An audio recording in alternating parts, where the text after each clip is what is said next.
Alright, in this quick video we're going to be taking a look at comparing fractions, decimals, and percents, and you will need your toolkit. You will be filling out the learning log entry on page 2 of your toolkit.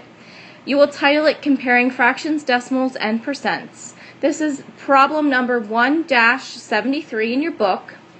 And the question that you're writing in your learning log entry is, which event is more likely to happen?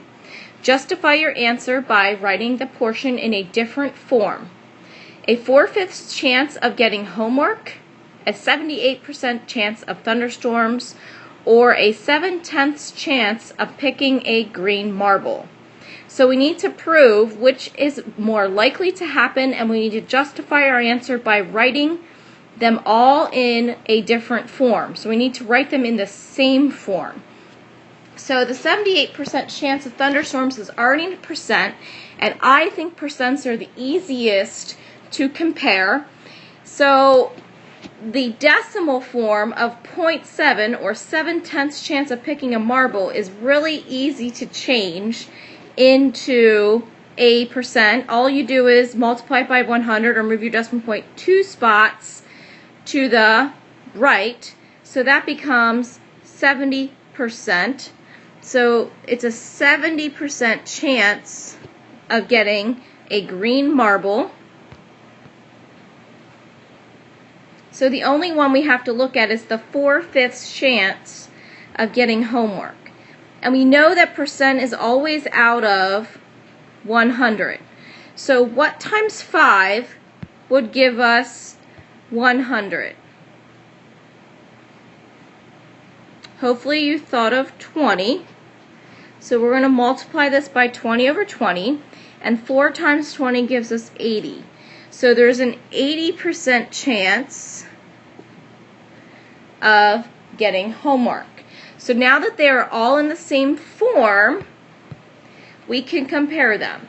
So there's an 80% chance of getting homework, a 78% chance of getting thunderstorms, and a 70% chance of getting the green marble. So the highest percentage is 80%, so getting homework is the most likely event to happen. That's what you need to write.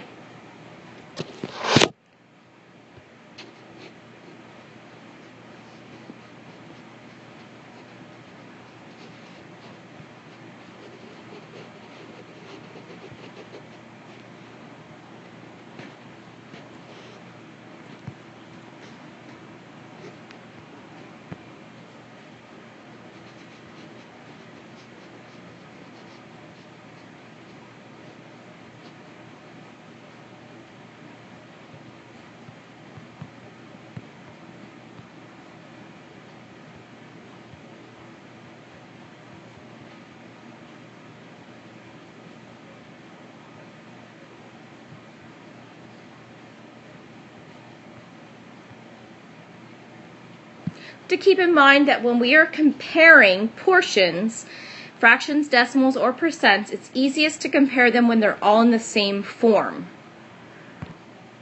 Alright, let's take a look at one more. And this time we're looking at quiz averages, and we want to know if 27/30ths, or 27 questions correct out of 30, is a better percent than 41 questions out of 45.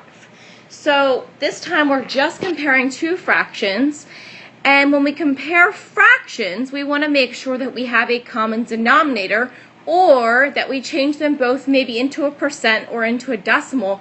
That would be easier to compare. So here we have two denominators of 30 and 45. So they're not too easy to compare. So let's think about it. 30 and 45, what numbers do they both go into? Well, if we multiply 30 by 2, we get 60, but 45 doesn't go into 60. If we multiply 30 by 3, we get 45, or get 90.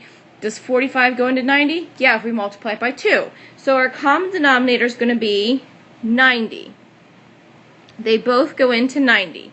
So 30 times 3 gives me 90, and 45 times 2 gives me 90.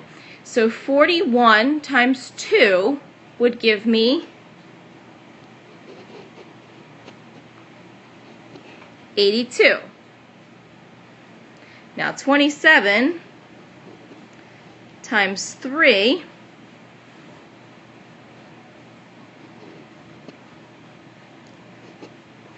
would give me 81. Check my math. So the 41 out of 45 questions correct is the higher quiz average by just 1 percentage point, and just a little bit higher.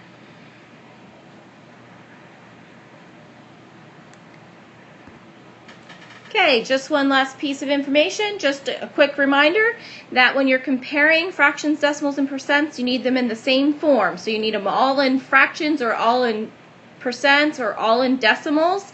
And if you have them in the fraction form, you need a common denominator. So that's all I have. Good luck.